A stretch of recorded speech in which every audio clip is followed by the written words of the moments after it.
Hello বন্ধুরা, এই দেখাচ্ছি একটা জিনিস। সেদিনও আমাদের ঘরে এই সাপের বাচ্চাটা আরেক দিনও আমাদের ঘরে ঢুকেছিল। তো ওটা আলাদা ছিল, এর থেকে একটু বড় ছিল। তো দেখেছি ঘরে যে মাইজাতে আমরা যে বিছানাগুলো রাখি যে ঠান্ডার, তো ওগুলার ভিতরে ঢুকেছিল। তো যাই হোক, কপালের ভাগ্য ভালো দেখে যাক আমি দেখতে পেলাম। দেখার সঙ্গে সঙ্গে বার করলাম, বার করে ওটা তো রাস্তায় ফেলে দিলাম। আজকেও আবার একটা বের হয়েছে, এই দেখো ভয়ে কেমন করছে, দেখতে পাচ্ছ কত তেজ।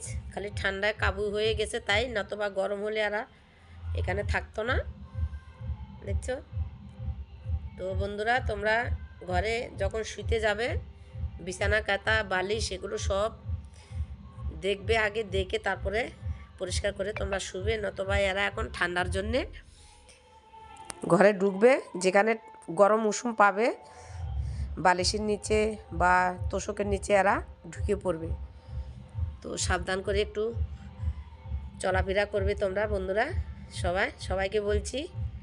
তো এটা আমি ভিডিওটা ছেড়ে দিব, সবাই দেখবে। তো এইভাবে যেন সবাই যেন সাবধানে থাকে। আমি অল্পর জন্যে মানে জল আনতে গেছিলাম, জল নিয়ে এসে দেখছি যে এটা কিলিবিলি কিলিবিলি করছে। তো ভাবছি কী কিলিবিলি করছে দেখি একটু। পরে ঝাড়ু নিয়ে আসলাম, ঝাড়ু দিয়ে দেখতে পাচ্ছি ও বাবা সাপের বাচ্চা। সেদিনও একটা দেখলাম, তো বাইরে ফেলাই দিলাম। তো আমাদের পড়োশি একজন আবার কী করলো, বাচ্চাটা মেরে ফেলছে। তো যাই হোক, আমি মারিনি, কোনো আঘাত করিনি। তো এটাকেও করতে চাচ্ছি না আমি আঘাত, এটাকেও আমি এখন ফেলে দিব বাইরে, তোমাদেরকে সতর্ক করার জন্যে, দেখানোর জন্যে মানে ভিডিওটা করলাম।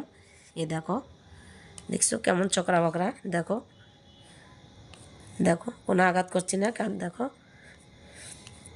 ভয়ও লাগছে, নাড়চার করছে, কে জানে কামড় না দেয় আবার, দেখতে পাচ্ছ। এখন ঠান্ডার মধ্যে প্রচণ্ড বাচ্চা বের হচ্ছে, কেননা এরা এখন ডিম ফুটে ফুটে এখন যেদিকে পাচ্ছে সেদিকে এখন চলছে ফিরছে। তো যেখানে গরম পাচ্ছে সেখানে চুপচাপ করে থাকিচ্ছে। তো সাবধান বন্ধুরা, তোমরা একদম সবাই ঘরে শুইতে গেলে বিছনা কাঁথা সব দেখভাল করে তোমরা শুবে, ঠিক আছে। এই দেখো বড় করে দেখা দিলাম, দেখো দেখতে পাচ্ছ।